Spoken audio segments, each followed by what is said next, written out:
Hello and welcome to Roar. I'm Matt. And I'm Alex, and we're outside the lion's den, where these two are the main attraction. Oh, yes, Jabir here and Samira are two of the park's 12 Barbary lions, and they are very special cats indeed, because Barbary lions became extinct in the wild in about 1927, and there are only 70 left in captivity. But here they're involved in an exciting programme which will help to reintroduce this subspecies of lion to the Atlas Mountains in Morocco. And we'll be finding out lots more about the Barbary lions and the work that goes on here throughout the series. But first, here's what's coming up on today's programme. It's lunchtime for the lioness, and she doesn't want to share it. The new arrival's very friendly, but what on earth is it? And who needs iTunes when you've got a gorilla that sings?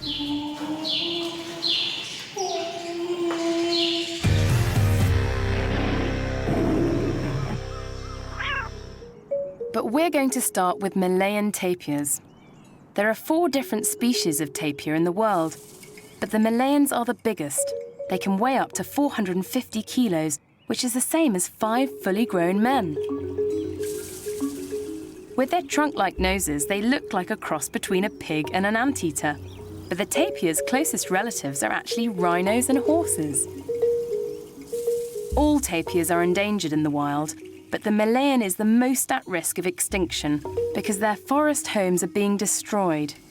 There are only 3,000 left in the wild and about 200 more in captivity. So the news that a female tapir here is going to have a baby is really exciting. And Hoofstock keeper Mike Downman has come to check up on her. The male is Dang, the female is Ladana. These are one of our better breeding pairs. She's very heavily pregnant, literally due any time.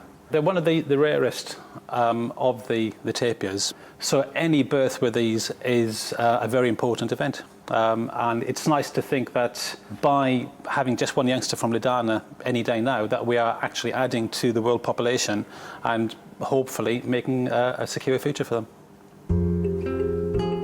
It is a relatively rare event, but here at Port Lynn we have bred several Malayan tapirs in the past. So we know basically what to expect, and if there's going to be any problems, we'll be able to pick up on it straight away. This will be Ladana's 6th baby, but even for an experienced mum, the last few weeks of pregnancy can be very uncomfortable. If she's stressed, it could lead to problems with the birth. One way that we can check on the progress of the youngster is by giving her a bit of a scratch down. She absolutely loves this, and it's a very good way of relaxing her as well. If she seems slightly agitated or a bit stressed, we come in, do this, and all her worries just go. Look at that face. Good girl, is that nice? Is that nice? As you can see, she's got a very big belly on her, and it's just waiting now. I don't think she's going to get any bigger than this, hopefully not. But it's going to be quite a sized youngster, I think, when it does eventually put in an appearance. But she doesn't really care about that. All she wants is a bit of fuss and attention, and just to know that there's somebody here to look after her. Good girl. Ladana's pregnancy is going well, but giving birth can go horribly wrong. The baby is due any day now, so everyone's just keeping their fingers crossed. It's feeding time for the Barbary lions, and I'm with big cat keeper Adrian Harland. And just in here is the big enclosure. We've got to spread this stuff around.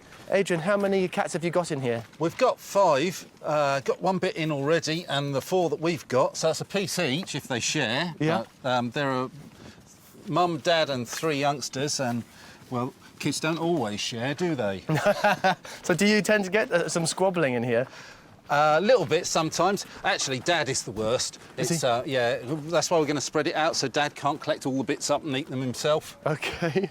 So it's one big family. Oh, there they are. Oh, they're beautiful cats. See them clawing at the ground there a little bit. Maybe they can smell this That's fantastic a sign of meat. impatience, yeah, yes. I'm sure They're it is. saying, come on, hurry up. Well, let's spread it out quickly then. Where shall I put this, Adrian? Just maybe 10 foot away from the other bits. Right, We'll so I spread chuck it up around. here on the platform? Yeah, that'd be nice. Yeah. That's a nice big chunk. So how often do they get a feed like this?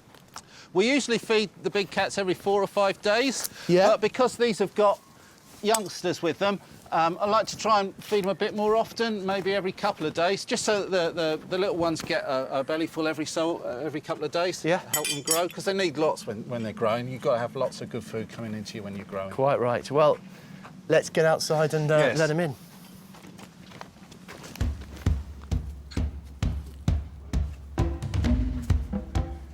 Oh, here they come, Adrian, here they come. And the little one's gone straight up onto the platform. Followed by Dad, and he seems to have chased it off. What's going on there? Yes. Well, the couple's quickest off the mark. Dad's a bit slow at times, but he obviously wanted that piece of meat, and, well, I wouldn't argue with him either. Neither would I. I've seen the size of him, he's huge. And, oh, look, the little ones are sharing a piece here. That's nice, isn't it? Yeah. Having said that maybe children don't like sharing, these are obviously well brought up. Well done, Safi, the mother. Brought up her children nicely to share. And this is Mum here, isn't it? Yes. She's not using her paws or her claws at all. She's just munching away. Yes. Is she actually chewing on it there? What's she doing? Well, you can see quite clearly there, she's got it right up the side of her mouth. Yeah. And that's because she has carnassial teeth. These are like shearing teeth, and they slice the flesh when she cuts through it there. Yeah. And those are indicative of the carnivore species. They have these shearing teeth that cut through things. Even pandas, giant pandas that eat bamboo, they've got these shearing teeth for cutting stuff through. And that's what she's showing you there's there. a little bit of Yes, and she doesn't want to competition share. there. Oh, Do you, Mum! Saf? Oh. That's your baby. Oh, Safi. Oh, there's plenty around. Oh, it's wonderful when she comes up close. You have a sense of the power of the animal. Because isn't it? Am I right in thinking that the females do most of the hunting? Yes. In your normal lion pride in Africa, they would. And Safi's defending her dinner, even against us. We don't want it. We just put it in, darling. You eat that. Good girl. Whoa! Look at that! Look at that! No, This is completely natural behaviour for her, I guess, just fending us off and defending her food. Yes. I hand raised Safi, and Did you? even when she was little, she defended her dinners. Did she? Yes. When you say, was that always at the zoo? I mean, when she was little, would she ever come out and come home with you or anything like that? Yes, for the first, I don't know, 2 months nearly, she was in the house with us. And, yeah, she was lovely and very nice with my little boys. Really? But when she had her dinner, we all left her alone. Yes, very wise. So after she's finished chomping away, as she is there, will she just swallow it whole then? Shakes off The great big chunks that lumps she and swallows it whole. Yeah. She Yeah. must have an amazing digestive system. They can eat 60 pounds of meat in a sitting, and that's like, you can imagine going into a burger spot and getting 240 quarter pounders all piled up. That's what they can eat in a I think I sitting. can just about manage one. It's fantastic to see them eat. Maybe we should leave them to it. I think so.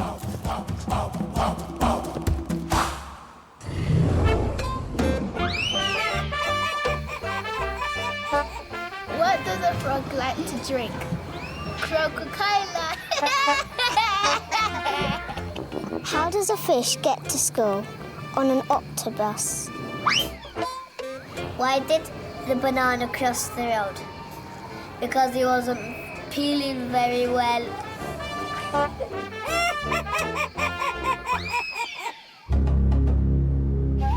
The keepers up at the tapir house have been anxiously waiting for Ladana, the Malayan tapir, to give birth.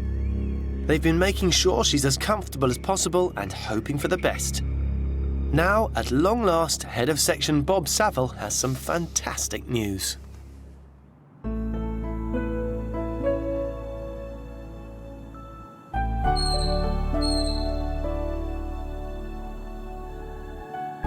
I came into the shed about 3:15 and was presented with a very wet baby tapir and a very happy mum, well, relieved mum actually.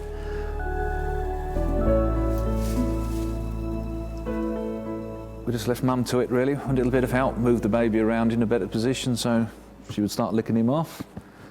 Then about an hour later, I found little and plugged onto the teat, drinking happily, so hopefully that's the first 2 hurdles over. It's suckling and it was born alive. Baby tapirs will suckle on their mum for up to a year, even after they've started to eat solid food. Her mum's milk is full of all the good things the baby needs to grow and natural substances that will help keep her safe from infection. All baby tapirs are born with a different coat to the adults. In the wild, this would help her to hide from enemies in the forest undergrowth. After 6 months, she'll start to look more like her mother.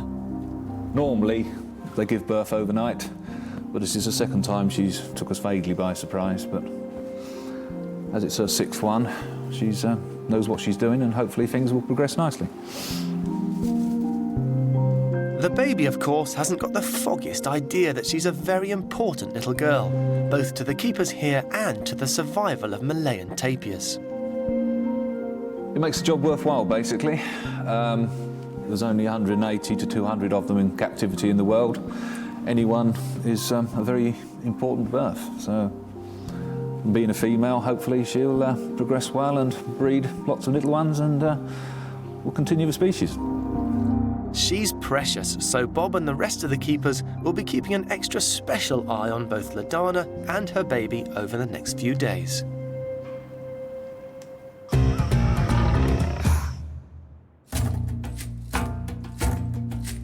If you go on safari in Africa, they take you out to see the animals in an open-sided truck.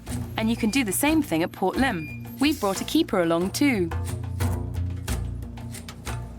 We're on the African experience, about to ask Keeper Nick Turk all about the giraffes that are right there outside our truck. Nick, we're having to speak quite softly, but they do seem to be quite confident around us. Yeah, they're used to the vehicles now, and they're all quite steady anyway.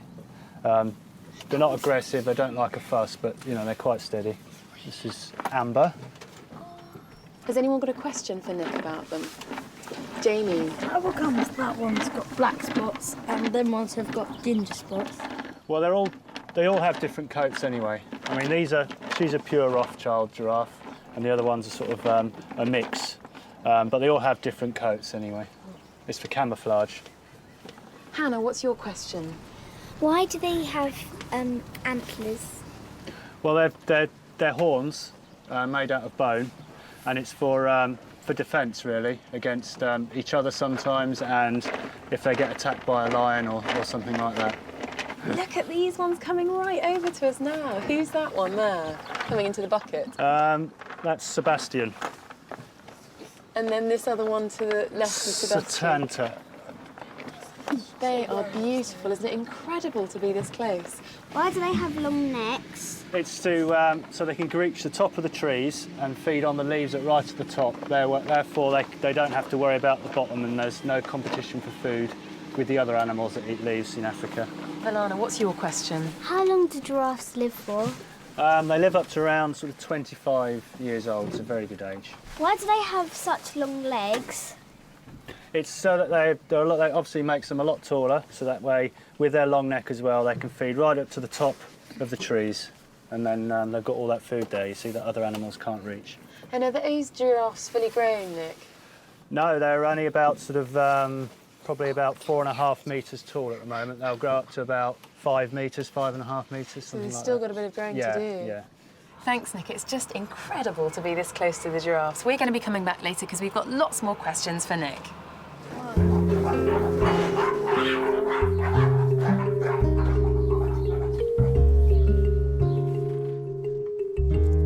Look at those eyes. Gorillas are incredibly like us, and a lot of their behaviour is similar too. But I'll bet you didn't know that gorillas can sing.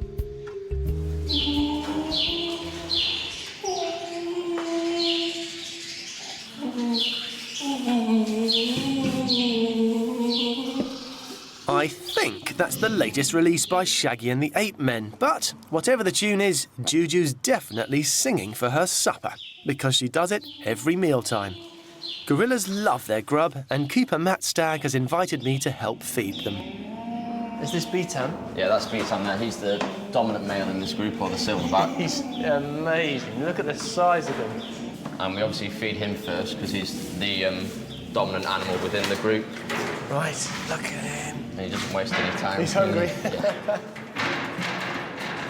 So we feed him first, keep the hierarchy going, yeah? Yeah, that's right. And That's him just getting a little bit protective over his food. Obviously, you know, he doesn't like strangers coming in when he's eating it. But like, It's a bit because if you were having your tea at home and you had strangers coming into the house, obviously you'd be a little bit upset about it. But he'll settle down and start eating his food. he's fantastic, isn't he? Well, maybe we should leave him until he's finished that. Who's this making the noise down here? That's Juju there. Should we take these down? Juju gets excited about her food, but she starts to sing as well. All right. Hello. Who's this little one? That's Barney there. Hello, Barney. How old's Barney? He's 2.5 now, Really? and he's quite a character.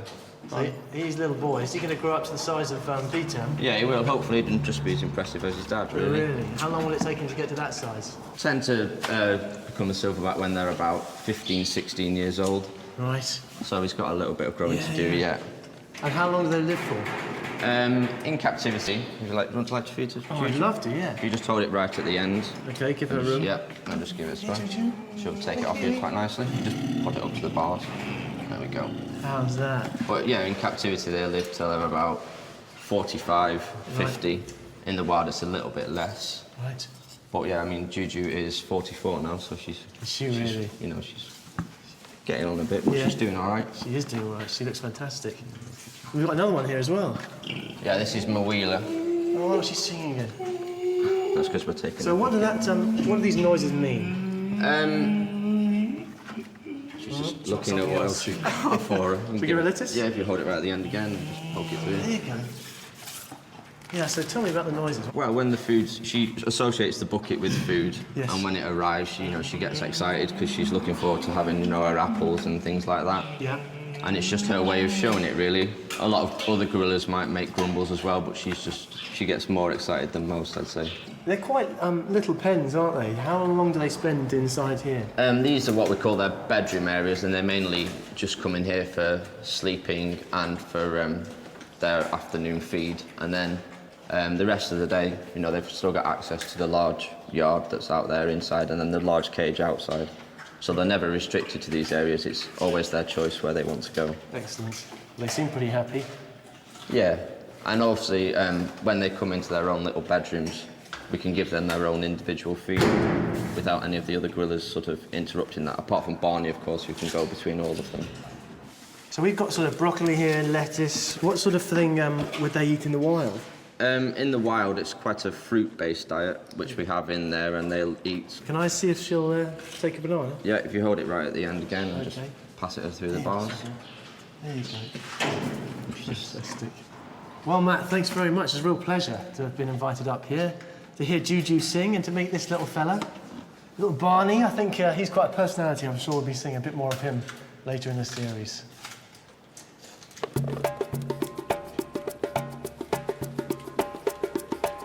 Unusually for monkeys, Brazzas are rather shy and sometimes freeze like a statue, hoping you won't notice them. But keeper Simon Jeffrey tells me that Hoggle isn't like that at all. He's certainly very friendly. How come Hoggle's so friendly then? Hoggle was hand-reared. We hand-reared him about 1.5 years ago. He's about 1.5 years old. And where is he from? He was from Africa, like I said, they're from Africa. Sort of Central Africa and stuff. Known as the Brazza monkeys, also known as Guenons. And you said you hand-reared him. Why did you have to do that? Well, when he was born, his mama didn't really know what to do with him. It was very cold at that time of year as well, and she had him outside, and he was very cold, and he couldn't grip on. She didn't know exactly how to hold him. She was standing on his head, not really knowing what to do, and he wasn't really strong enough to hold on to us. We made the decision to take him and hand-rear him ourselves, and it went incredibly well. And who's that just over there? That's his little brother, Ludo, and she successfully reared that one herself, so she's done really well with the second baby. So as that one wasn't hand-reared, that one obviously Ludo's not coming over to us. Is that because he's just not as confident with humans? Yeah, he's not quite as confident with He seems to humans. be taking a shine to the director. And then, was it a big deal? You've managed to reintroduce him to his mum, and let's try and get him over here. Hoggle. He just goes where he likes, doesn't he? Will I be able to get him to come onto my shoulder if I hold some nuts? Well, Oh, that's an interesting noise. Why does he make that kind of noise? that's just a little greeting noise, really, that the Brazzas do. So it's a friendly greeting. Yeah, it's a friendly greeting noise. What does it mean? These nuts are good. Yeah, he's I want just more. enjoying himself. He's happy. What I was going to ask you was, you managed to successfully reintroduce him to his mum and his. Yeah, what we actually did, we tried something different with hand-rearing this time. Rather than keeping him at home, we actually hand-reared him inside the shed next door to his parents. We used to take him home at night, but we brought him back in every morning. And then at about 3 months old, we actually reintroduced him back to his mum and dad. And it went really, really well. And then at about 5 months old, he was permanently back in with his mum and dad, and we were living near him all the time. And ever since then, it's gone from strength to strength, really. I noticed his mum was around. I don't know where she's gone now, but I was just trying to look and see what he'll end up looking like when he grows up. Quite a magnificent white beard by the looks of things. Yeah, this is Bamboo. He'll actually end up being slightly bigger than her, with a slightly bigger beard. The males have a slightly longer beard, but yeah, you'll get that nice, deep, sort of greyish, mixed coloured coat. And like his light brown coat now. Oh, here he is. Oh, wow. Simon, is it a problem that he has no fear of humans? Yeah, it can be. He can be quite kind of in your face sometimes, but I mean, if you want to clear him out of a room, it's quite difficult because he's not scared of you in the slightest, so he just keeps coming back for more. Well, thank you so much. It's great to meet him, and I'm glad to hear that he's getting on so well back with his family. It's okay.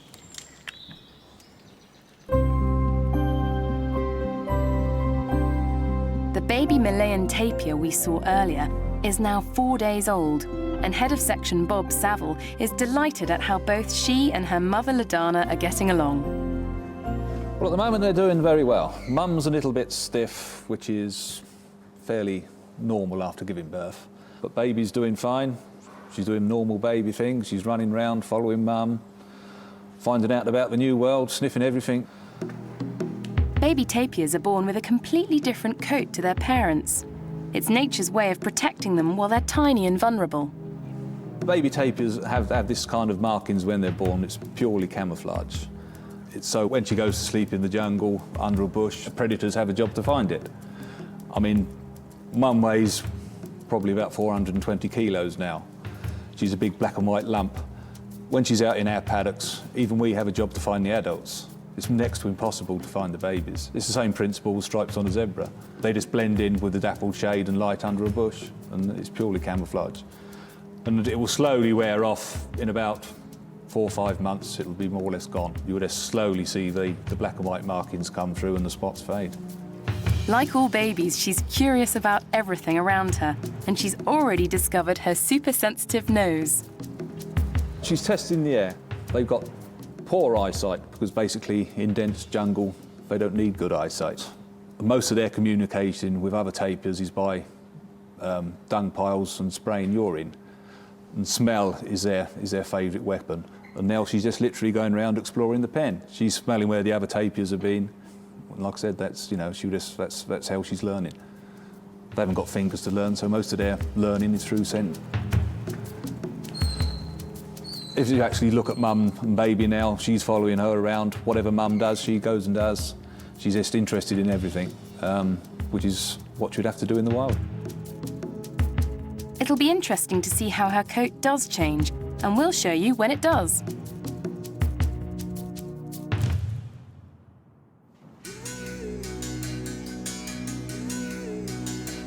I'm in the Discovery Zone with keeper Rich Barnes and the smallest lizard I've ever seen. Rich, what is this little cutie? Okay, this is a Yemen's or veiled chameleon. He's just a few days old, but already you can see he's a perfect miniature of an adult, and already he's fully independent. I mean, once they've hatched out from the egg, they usually spend about 24 hours digesting the last of the yolk, and then pretty much ready to go. And he's already been catching flies and micro crickets that we've been feeding them, and already been having a drink, and so... Wow. So no help from parents, mum at all? No, not at all. Very rarely do sort of reptiles look after youngsters. Most of the time they'll lay truckloads of eggs and then bury them and just off they go and leave them to fend for themselves. So an adult is, what, about the size of my hand, virtually, or my fist anyway. How long will it take for him to grow to that size? Well, they all grow fairly quickly. I mean, it will double in size certainly in the first 3 weeks. I mean, potentially, this looks like a female because it doesn't have the spurs on the back legs. Oh, really? So it probably won't get as big as some of the others that are male, but... And Rich, chameleons have this unique feature of these amazing swivelling eyes, don't they? Yeah, it's It's the ability to have one eye looking in one direction and one looking in totally the opposite, which enables them to follow food and keep an eye on the food, but also to keep an eye out for predators from behind to make sure that while they're busy catching their food, that they don't become food themselves. Brilliant. Well, I think she's absolutely gorgeous. Thanks very much for showing okay. her to us. And there'll be many more amazing animals coming up on the rest of the show, including... Aren't you meant to get the mud off when you have a bath? There are lots of calves in Kent, but not like this one. And it's fun all the way when the elephants come out to play.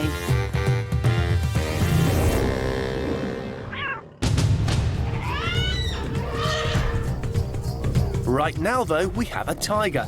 But this isn't just any old tiger. It is the largest and strongest cat in the world. This big bruiser is a Siberian tiger.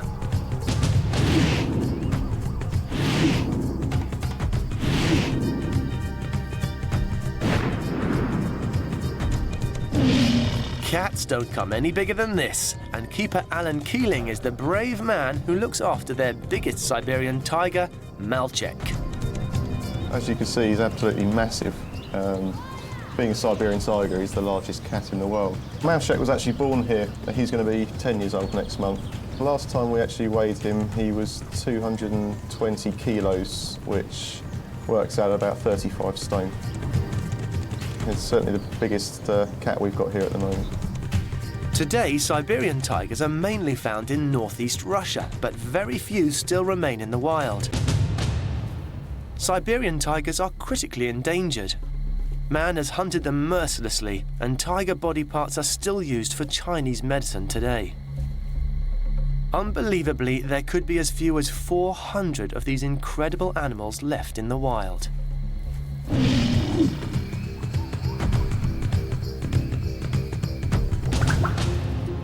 Siberian tigers can survive in the freezing environment where they come from because they have really thick fur. They eat a lot too. Just to stay alive, they need the equivalent of the biggest Christmas turkey you have ever had every day.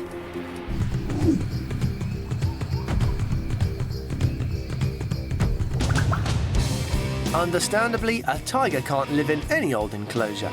And knowing what they are capable of, Alan and his team aren't taking any chances. Obviously, the fences are very high with an overhang because tigers are known to jump somewhere in the regions of 14 feet straight up. We also have to use an incredibly heavy gauge mesh because, well, I mean, they can use their teeth like tin openers if they want. And of course, we've got these windows here as well. This is actually thicker than basic bulletproof glass. So hopefully they're not going anywhere. But why would they when there are people like Alan to keep them fed? Malchek, what's this? Come on. Come on, boy. Hand feeding an animal with 7-centimetre long canines takes an awful lot of trust. But thankfully, these two get on. Going to need large teeth because they're a big cat and big cats hunt very large prey. Even bears are proved to be part of a Siberian tiger's diet.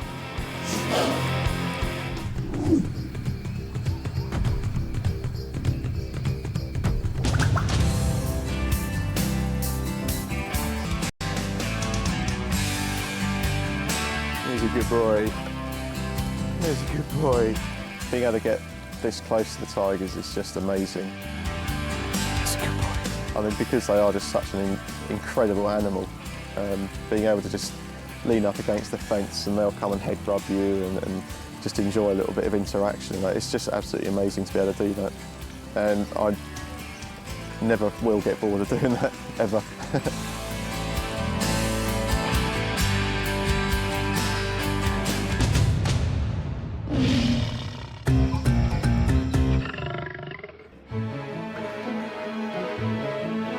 "13 is a lucky number if you love elephants, because that's how many there are in this herd, which is the biggest anywhere in Britain.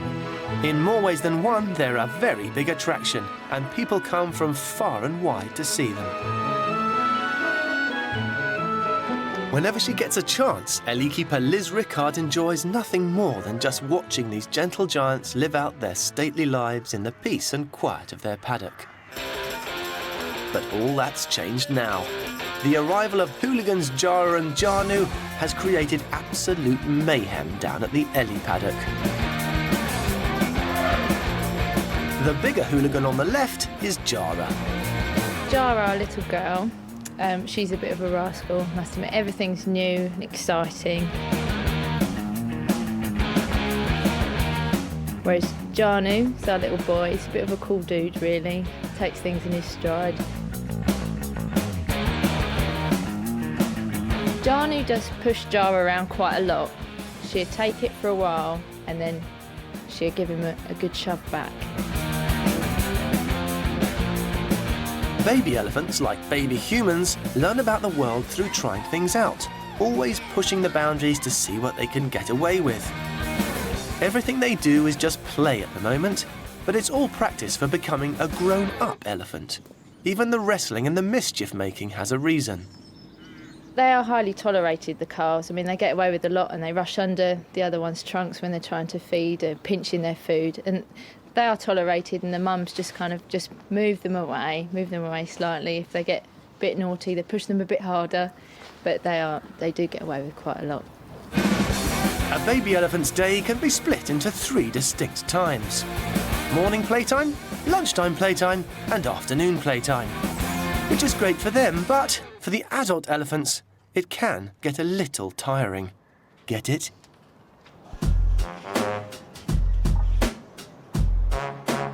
Well, an elephant's lifespan is about 60 years. So as you can say, it's quite similar to humans. So obviously the first year of their life, they learn a lot, really, as we do. I mean, babies put things in their mouth to see what they are. Our elephants do the same. They gum the bars, babies suck their thumbs, things like that. They suck their trunks even, so obviously there's quite a few similarities you could see there. Baby elephants can stand within an hour of being born, but for a long time they have absolutely no control over their trunks, which hang down like wobbly hose pipes. The trunk is the elephant's nose, but they do more than just smell with it. It has tips at the end that can be used like fingers once they've got the hang of it. When they finally get the hang of it, the whole trunk becomes as useful to them as your arm and hand is to you. Basically, everything to the babies is exciting. Whatever they can pick up and throw, they will throw. And obviously at the same time they're learning what they can eat. They're both teething at the moment, so anything they can chew on is great. They're moving on to bigger and better things, so cabbages now, they just rip the leaves off, they roll in between that, throw it around, wear it as a hat, so that's quite fun. But there is a limit to how much fun you can have with a cabbage, so what else can they get up to? Well, how about chasing the cameraman? They will sort of charge you because they think it's quite fun, but again, they're learning to chase threatening things away from them. The ears are meant to make, when they're out, they're meant to make them look bigger than they actually are. Obviously they're big enough anyway, but just to show how, threatening they can be, just to get away from trouble, really. Just like young humans, little elephants have loads of energy and play all the time. But they also have something else in common with young people. They hate bedtime. I never used to want to go to bed at night. There was always something interesting to do, someone to play with, someone to talk to. So obviously they don't want to do what Mum wants to do. It's boring, really. So it proves quite interesting getting them in at night. We'll come back up to the Ellie enclosure later on to see whether Jara and Janu live up to their reputation when bedtime arrives. But right now, we've got some more tricky questions about giraffes for keeper Nick Turk. Why do they have patches? It's for camouflage, really, so they can blend into all the trees and things, particularly for the babies, because the babies are quite vulnerable to lions and things like that. What do they eat in the autumn when there aren't any leaves on the trees? They eat these pellets. They're like a special pellet made for animals that eat leaves. It's called a Brazza pellet. Are the patterns on the giraffes, like our hand patterns, all different? They are. They're all different, just like our fingerprints. Yeah, you can tell the difference between all the animals by just their patterns. Really, that's the easiest way. What colour are their tongues? Their tongues are sort of a bluey black colour. A lot of people think it's to stop them from getting sunburnt because obviously they're very long and they come out of their mouths quite far to wrap round leaves and twigs, and so it's exposed to the sun quite a lot, so it helps stopping sunburn. How long do their tongues get? To about sort of 40 to 50 centimetres, so, you know, pretty long, so they can wrap round the twigs to strip the leaves off a lot easier. Amazing. Jamie, what's your question? You know when they do the splits like they are now? Oh, yeah. Is that as far as they can go, or can they get any bigger? Like, you know, can their legs go out stretcher? Well, they do it like that because they can't bend down to drink and things like that. So, I mean, they could probably go a little bit further. Obviously, the taller the animal is, the further the legs apart need to go. Unfortunately, that's all we've got time for. Thanks so much, Nick. What a fantastic Ask the Keeper.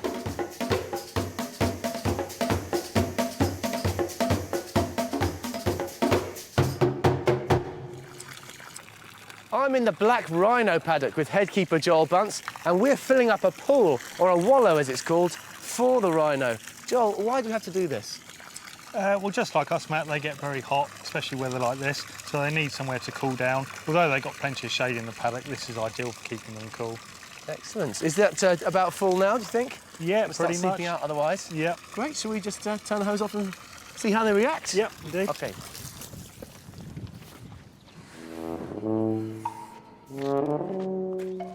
Black rhino are the most dangerous kind, and since they weigh up to 1.5 tons and have sharp horns that can grow to more than 1 metre long, they have to be securely fenced in. OK, Joel, this is the first of the gates, is it? Yep, that's right. Can I open it? Yeah, you can open that one now. So, how many rhino have we got in this paddock? We've got 3, 1 male and 2 females. OK, I see them there behind you. And oops, who's likely to jump in first, do you think? Normally, probably, I should think Rafiji would be first. Which one's Rafiji? The boy? She's a big grumpy one there. The big grumpy one. Does a good job we're behind these heavy-duty bars, I suppose. Oh, absolutely, yeah. Right, should we go through? Then this one, once we've opened it up, and they'll be free to go through, is that right? Yeah, that's correct. Have you got the key for that one? I'll let you go ahead with that one. Oh, they are quite feisty, aren't they? Ooh, watch out. Yeah, she is particularly. Good girl, Rafiji. Good girl. So how old's Rafiji? She is now 7. Is she? Has she always been feisty since she was a baby? Yeah, I mean, I think she's changed since she's come over here. She's become a dominant, you know, trio member, so yeah, her personality's changed slightly. She's heading straight for it. She's having a drink. Will they drink it as well? Yeah, they certainly will. Even with all the mud in? Yeah, they're not fussy. Oh, look, she's loving that. Fantastic. So why is this so important for them? It's a good way of keeping cool. Obviously, it's like having a mud pack, and it keeps their body temperature cooler, and also it keeps all the annoying insects away. Can I give this one a stroke? Yeah, you can give her a little scratch. Hello. Who's this one? That one's Salome. Hey, Salome. Will they go? She's actually quite soft around her head. Yeah, there are certain parts of their body that are a lot I wasn't softer. quite expecting that. In the wild, would they create these wallows for themselves? They would to a certain extent, yeah. They would choose a nice sort of wet area that naturally stays wet, and they would keep rolling in it and digging it up, and it would become essentially a, you know, quite a big mud wallow. Yeah. So you were saying that they use the mud as sort of skin pack. Is that to sort of keep the skin healthy, I suppose? Yeah, it keeps it in good condition, it keeps it nice and cool, it keeps the annoying insects away from any injuries or scratches that they might have, and also from biting insects. So it has a number of uses. Yeah. And is it good protection against the sun? I mean, can an animal like this actually get too much sun? Yeah, absolutely. I mean, it's basically sunblock. You know, the more mud they got on them, the less sort of the sun rays they're likely to, you know, have directed at them. She's right in it now. Look at her, Joel, having a good old roll around.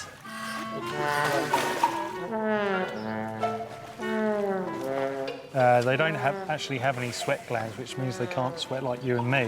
Oh, really? So this is an ideal way to cool off and lower their body temperature. Rolling around in it. Well, it looks very tempting, I must say, but I prefer my water just a little bit cleaner, if that's all right with you.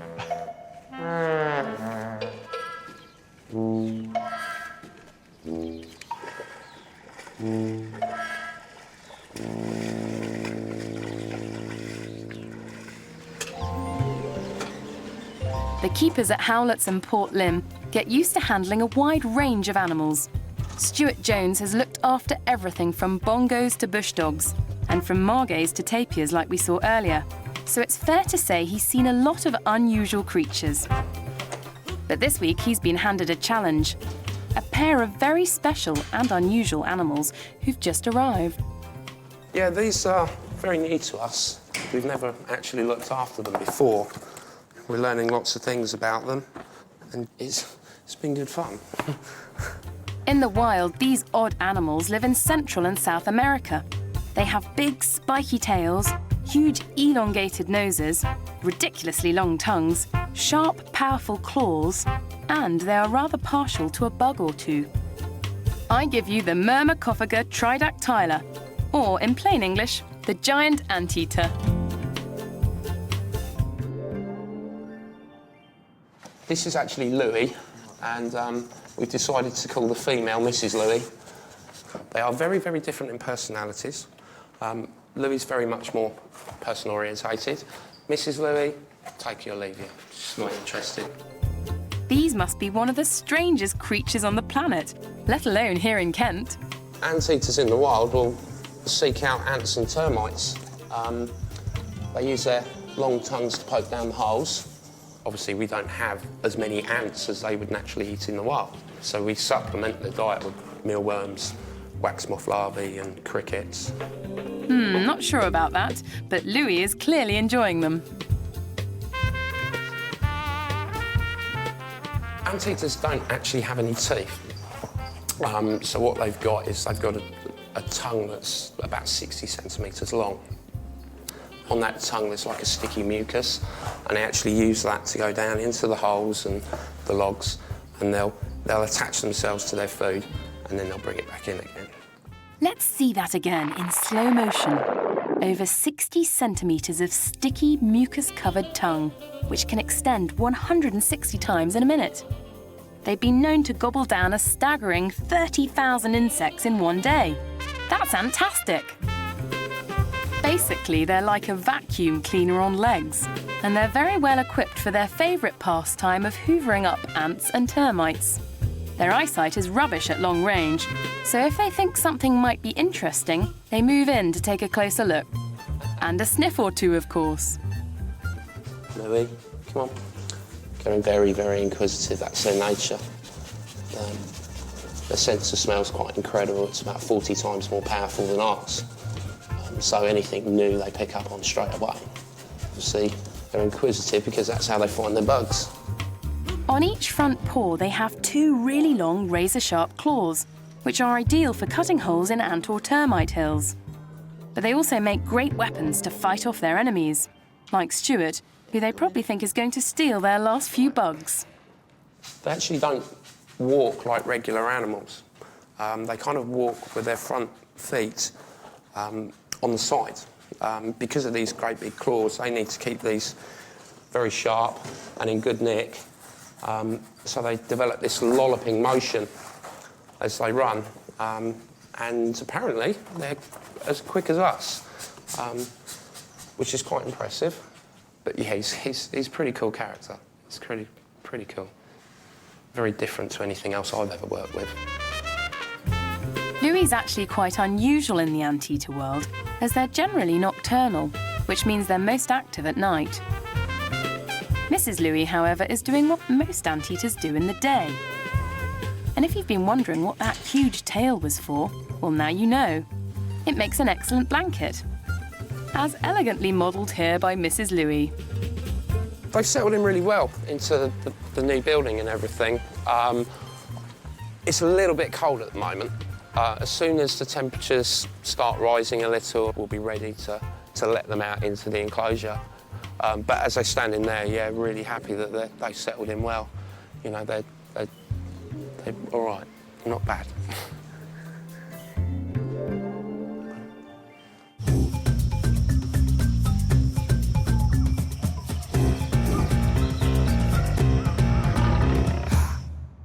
I'm up here at the Bison enclosure with Head of Section Bob Saville. Bob, I understand we're here to meet a new member of the Bison family, but it can't be this guy, he's massive. No, there's a little one just over there. He's about 2 days old, and I'm fairly certain it's a little boy, but at that age, it's a little bit difficult to tell sometimes. Wow, so he's only 2 days old, but he's already up and about. That's pretty impressive. Yes, well, like, you know, he comes from Poland, Czechoslovakia, places like that in the wild. And naturally enough, if he wasn't up and on his feet, he'd be dinner for something else. I noticed that he was suckling from Mum earlier. How long will she suckle him and look after him? He will be totally dependent on Mum for milk for several months. He will suckle for about 9 months altogether, but after 2 or 3 months he will be eating solid food as well. Things like grasses and sedges and things like that. And in the wild, because they live in fairly open forests, anything they can reach off of the trees, browse, bark, things like that, they will also take. He's so cute. I notice his coat's quite different to the others. They've got really sort of shaggy, quite hairy coats. Yes, I mean, if you look at Dad, he's starting to lose his winter coat. And his sister there, who's about 18 months old, she's got a very long coat at the moment. So his sister's 18 months old. Yeah, He's going to get from that to that in 18 months. Yes, well, he might even get bigger, as he's probably a bull calf, so he might even grow slightly bigger. They grow pretty fast then. Yes, yes. And when is he going to grow some horns? He will start growing them in a few weeks, and like I said, his sister there is 18 months old and her horns are almost fully grown. And as you can see, the male's horns are much thicker because, I mean, they do more fighting and things like that, so they are slightly bigger and a slightly different shape. Well, Bob, thanks so much. It's amazing to meet just a 2-day-old bison. I hope you'll keep us updated with how he gets on. Yes, I certainly will.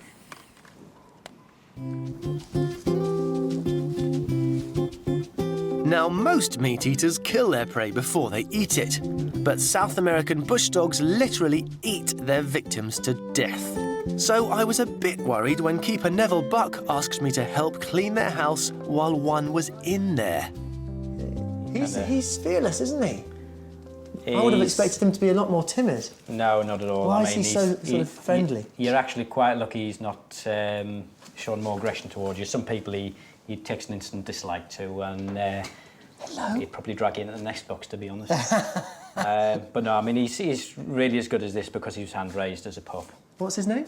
Molly. Molly. Basically, when he was a tiny pup, I mean, and we had to rescue him, the other litter mates had died. Mum was she dug herself a burrow and she was taking the pups down to the burrow, and Dad was bringing them back into the heated den. It was kind of the middle of winter, November time. Weather was absolutely atrocious, and basically he was the remaining one. Oh. He was very hypothermic, covered in mud, and basically we took him out, warmed him up on the heater of the car, and basically got him back home once we knew for definite there was no other pups left. And basically this is the result, really. Well, look at that. He's gorgeous. Well, I'm going to clean out your bed. Have I? Is that what I'm going to do? Come on, then. You lead the way. Tell me what to do. Right, to work. Is he all right with the door open there? Yeah, he's fine. He'll just follow us into the other pen there, as long as the outside den's closed. I mean, basically, what we need to do here, Matt, is just got a little bit of faeces on the floor. Oh, You've yeah, got your dustpan and brush. Yeah, if you can. Shall I put it in this bag? Yeah, just chuck it straight into that bag. Okay. And then what we'll do, we'll check the nest boxes just to see whether his bed needs making today. And how often do you have to do this, Neville? Oh, every day. I mean, bush dogs can be quite messy, to be honest. So, oh, really? Where are they from in the wild? Well, these guys are from South America. I mean, various countries within South America, kind of Paraguay and around those regions. But they live in very dense undergrowth, which is why they're kind of little squat animals. They do a lot of digging to basically get their dinner. What's all this, though? Well, these are things which... He's got boots and a toy and a... Yeah, he's got a fascination of sure what that is. Carrying things into his nest box. Oh, really? Are you a little hoarder? I mean, bush dogs in generally, they will kind of pick up all sorts of things. I mean, there's rocks on the floor which haven't quite made it to the nest box yet. But he brought those in, did he? Yeah, absolutely. They'll dig them up out in the enclosure and bring them in. I mean, we've had up to 30 items in a nest box in one night before. These, I must say, his toys are looking a bit worse for wear. He's had those for a while, has he? Well, basically, he's had those since he was a pup, and you can see they've been well used. So, yes. And if you put them in a nesting box, is that because in the wild they would sleep in sort of caves or burrows, or...? We've got a bit of... Oh, he's chewing on the director. Don't worry about that. But yeah, usually is what will happen. I mean, where they live, I mean, they'll kind of dig an armadillo out of its nest book. Sorry, out of the burrow. Yeah. An armadillo. And then eat him. Yeah. So I mean, it's kind of bed and breakfast really. So I mean, they've got fantastic claws where they can kind of dig into the dens and enlarge them so they can get down into there. Yeah. Well, I've got plenty of work to do, but in anticipation, I was told that his toys were looking a bit tired, so we bought him a new one. Well, see what he thinks of it. Hey, Molly, how would you like a new toy? Come on, and you can stop chewing on the director. What's this? Oh, delicious. There you are. You can have that if you want. Good boy. Good boy. Well, Neville, he seems very happy with his toy. I think that's a cue for me to get on with my cleaning.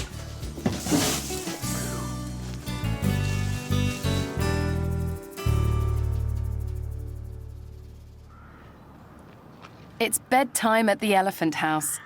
But how exactly do you persuade 13 tired elephants that it's time for bye-byes?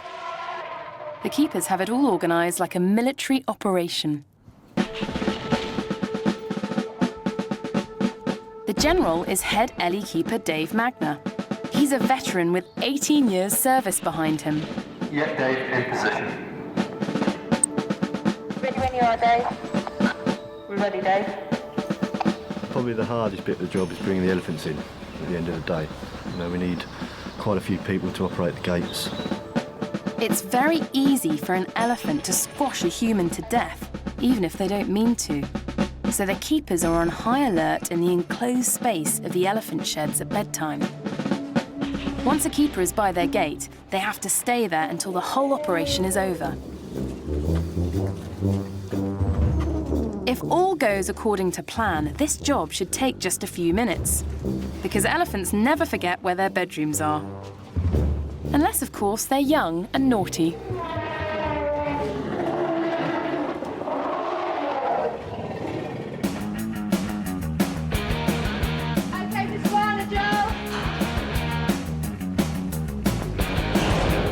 Well, little ones, they should stick with their mothers, but there are times when they don't. You know, the mother will go in her own stall. Obviously, there's no calf, so then she'll come out again looking for the calf, and then she's got to try and get it out. You know, and you can see sometimes the mothers getting quite frustrated because the kids are not doing as they're told. You know, but we just have to leave them alone to get, you know, to let them sort themselves out. We can't intervene in, you know. So I mean, sometimes it can take half an hour. When you misbehave at bedtime, it's probably just mischief. But a baby elephant wouldn't try it on, would it?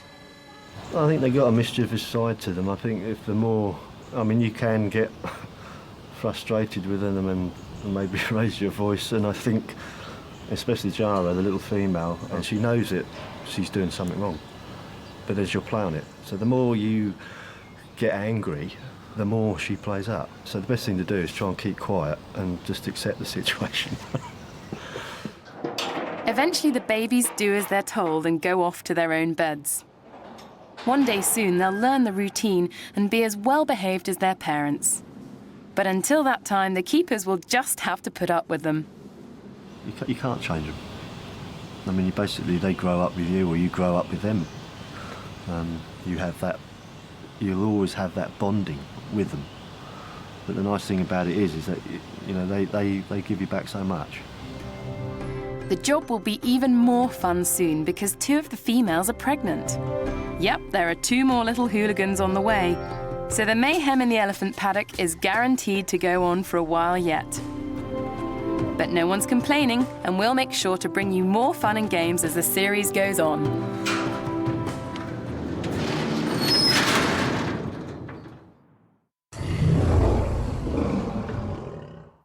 Well, that brings us to the end of another animal-tastic day here at Howlett's and Port Lympne Wild Animal Parks. And with us is this gorgeous red panda. Oh, having a grape. Red pandas are found in the forests of the Himalayas and in the high mountains of China. And unfortunately, They're extremely endangered. Which is why it's such a privilege to have these ones here at Port Lim. And did you know the red panda can consume up to 45% its body weight in food per day? But for the moment, she's finishing off these grapes. And while she does that, why don't you check out what's coming up on the next Roar? Nice doggies? No way. These are some of the most vicious killers on Earth. Will the baby tapir be brave enough to go outside? And we'll find out why gorillas don't like getting the short straw.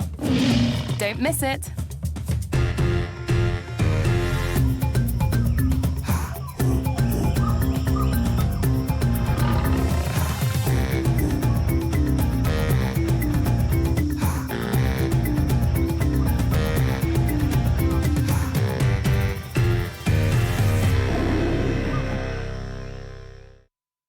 Hello? Hello? Is anyone out there? We're on this beautiful island, but we don't know where. We think the island's alive, and it's playing games with us. Don't let go! We've all got to pull together if we want to get away. The island is really devious. Have they got what it takes to escape from Scorpion Island? The new series starts Sunday at 9, CBBC on BBC Two.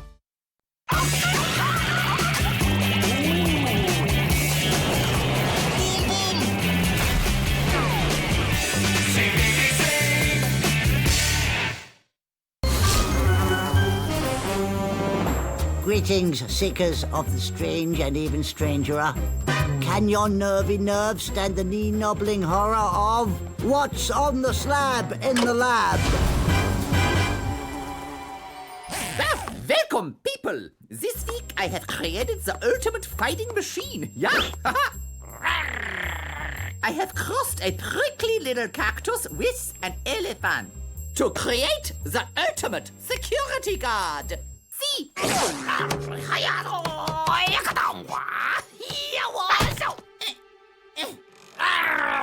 Thank you. But there is one last finishing touch.